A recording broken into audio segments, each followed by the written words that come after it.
Tuesday with Financial Services Advisory. I'm Kim Scott and I'm your host today.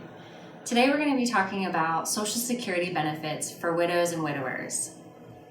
I'd encourage you to refer back to our Social Security Basics video for the nuts and bolts on when you can file and what the impact of doing so is. When someone passes away and they've worked at least a year and a half of the last 3 years and earned above a certain threshold, their family members may qualify for Social Security benefits based on their record.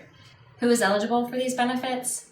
Well, a surviving spouse, at least age 60, potentially as young as 50 if you're disabled, a surviving divorced spouse who meets certain requirements, a widow or widower caring for the deceased child under the age of 16, minor children who are unmarried, and potentially up to age 19 if they're still in primary or secondary school, as well as children over the age of 18 who became disabled prior to age 22.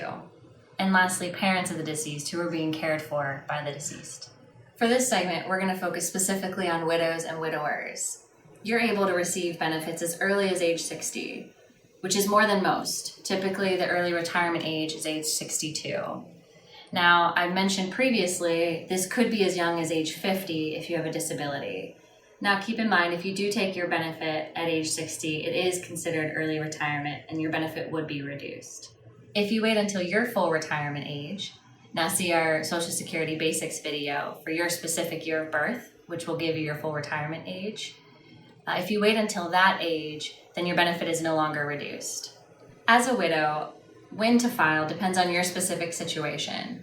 Let's say you have children at home that you're caring for under the age of 16. No matter what your age, you may be able to file. One thing to note, if you remarry after age 60, that will not impact your Social Security benefits. However, if you do remarry prior to age 60, that could impact some of the benefits that we've already discussed.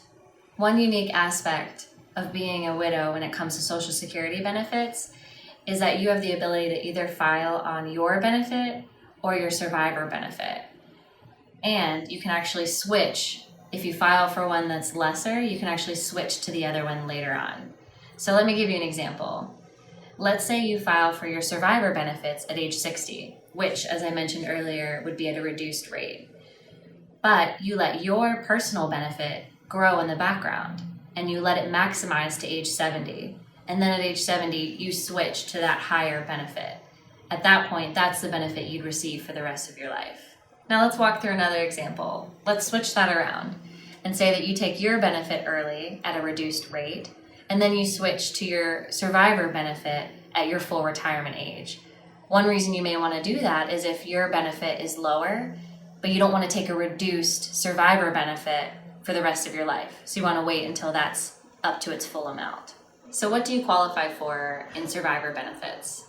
When your spouse first passes away, Social Security will give you a one-time payment of $255. As far as ongoing payments, if you wait until your full retirement age, you'll receive 100% of your deceased spouse benefit. As I mentioned earlier, if you take that prior to your full retirement age, you'll receive a reduced benefit.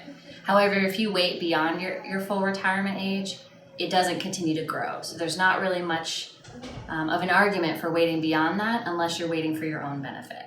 I mentioned early on that there are a number of people that qualify for benefits. One thing to note is that there is a maximum family amount that can be received, which is generally between 150 to 180% of the basic rate.